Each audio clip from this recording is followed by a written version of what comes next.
Nandyal IP అర్చక సంఘం నాయకులు, జిల్లా నాయకులు వారి సమస్యలను పరిష్కరించాలని జిల్లా కలెక్టర్ కు వినతి పత్రం అందజేశారు.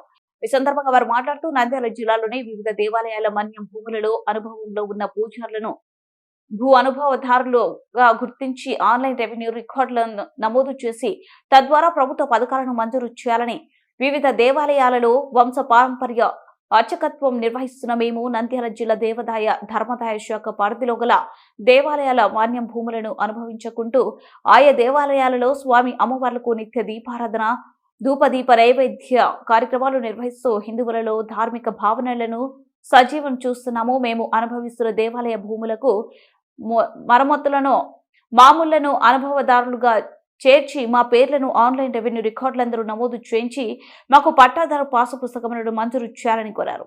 అందులో భాగంగా మా దేవాదాయ శాఖలో పనిచేస్తున్న అర్చకులందరికీ కూడా సర్వీసు భూములు అనుభవిస్తూ అర్చకుని అనుమతిదారుగా పేరు నమోదు చేసుకోవడానికి మేము గౌరవ కలెక్టర్ గారిని ఈరోజు కలవడం జరిగింది. కలెక్టర్ గారు మేము ఇచ్చిన రిప్రజెంటేషన్కు స్పందించి తదనుగుణంగా అందరి ఎంఆర్ ఆఫీసులకు మేము ఇన్ఫార్మ్ చేయడం జరుగుతుంది.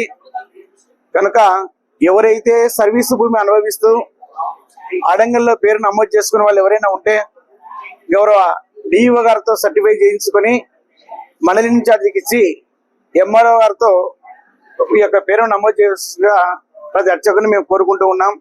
అదేవిధంగా ఈ యొక్క తెలుగుదేశం యొక్క ప్రభుత్వంలో 5,000 జీతం నుండి ప్రతి అర్చకునికి 10,000 జీతం పెంచడం, 10,000 తీసుకునే అర్చకులందరికీ కూడా 15,605 రూపాయలు ఇవ్వడం, వేద పండితులకు కూడా 3,000 రూపాయల జీవన భృతి ఇవ్వడము ఇది ఎంతో సంతోషదగ్గ విషయము. అందుకు ముఖ్యమంత్రి వర్యులకు, మంత్రివర్యులకు, కమిషనర్ గారికి అందరికీ కూడా ఏపీ అర్చక సమాఖ్య తరఫున ప్రత్యేక ధన్యవాదాలు తెలియజేసుకుంటూ జై శ్రీమన్నారాయణ. జై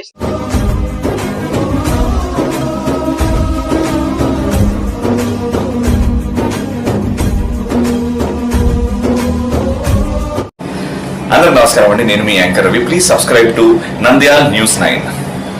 please subscribe to Nandyal news 9.